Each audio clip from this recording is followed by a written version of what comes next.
Avtodromdagi mashqlarni hozir sizlar bilan tepadan ko'rinishini ko'rib chiqamiz. 12 ta mashqni hozir birma-bir o'zim haydab ko'rsatib beraman.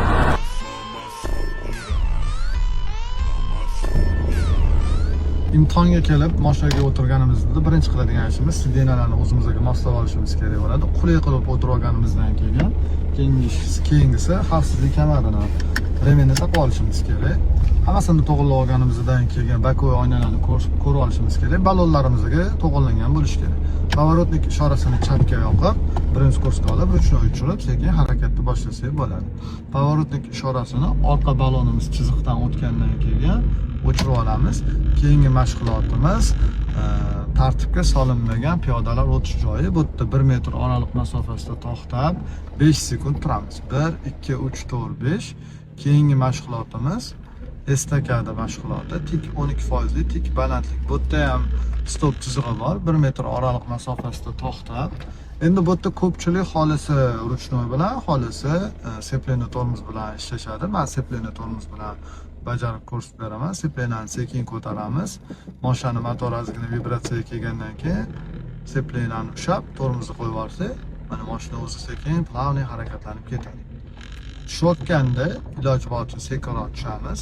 Burilayotganda orientirni to'g'ri dechizovdan olsanglar bo'ladi. To'g'ri dechizov ko'rinmay qolgandan keyin rulni oxirigacha burib, sekin harakatlanib ketsanglar bo'ladi. Oldimizda ikkita belgi bor. Yuk mashinalari chapga burilsin deyapti. Birinchi yo'l yuk mashinalariniki, bu bizga mumkin emas. Keyingi yo'ldan burilamiz. Mana yengil avtomobillar chapga deyapti. To'g'ri dechizovlar ko'rinmay qolgandan keyin mana sekin burilib ketamiz. 90 gradusli burilish mashqi, bu yerda mashqni bajarayotganda to'xtab bajarishni maslahat beramiz. Bokovoyimiz chiziqqa kelganda to'xtab, rulni oxirigacha burib olamiz. Yana sekin davom etib ketamiz. Ikkinchi burilishda ham mashinani to'g'rilab to'xtatib olamiz. Endi bu yoqda o'ngga burilishimiz uchun o'ng tomon bokovoyimiz chiziqqa kelgandan keyin rulni o'ngga burib harakatlanib ketsak bo'ladi.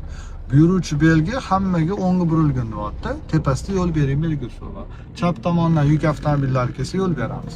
Chorrahaga keldik. Tartibga solingan chorraha, birinchi chorraha svetofor ishorasiga qaraymiz. Svetoforda qizil yonibdi. Stop chizig'ini oldida 1 metr oraliq masofasida to'xtab, buyuruvchi belgiga qaraymiz. Buyuruvchi belgi to'g'riga harakatlanishni ko'rsatyapti. Svetofor ishorasi yashil bo'lgandan keyin harakatni to'g'riga olib boramiz.